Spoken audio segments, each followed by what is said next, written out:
Hello বন্ধুরা, good morning. তোমরা সবাই কেমন আছো? আশা করি ভালো আছো। এখন বাজে 8:30। আজকে রবিবারে মেনু দেখতেই পাচ্ছ।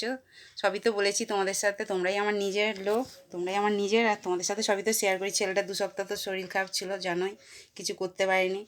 এবার আমার তো সবই জোগাড় থাকে, খালি করার অপেক্ষা।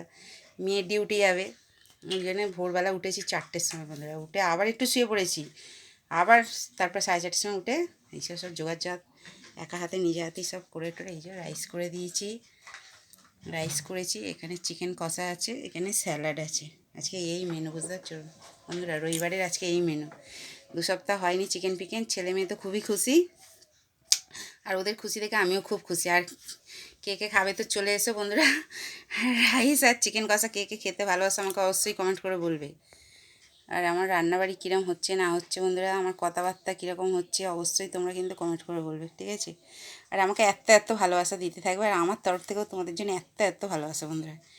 ঠিক আছে, চলো টাটা বাই। সবাই সুস্থ থেকো, ভালো থেকো। আমিও খুব ভালো আছি। আর এই যে তোমাদের যখন ভালো ভালো কমেন্টগুলো দেখি, আমি সত্যি কথা আরও ভালো হয়ে যাই, বুঝতে পারছো বন্ধুরা। আরও আমার মনের জোর বেড়ে যায়, আরও উৎসাহ পাই তোমাদের যখন এই ভালো ভালো কমেন্টগুলো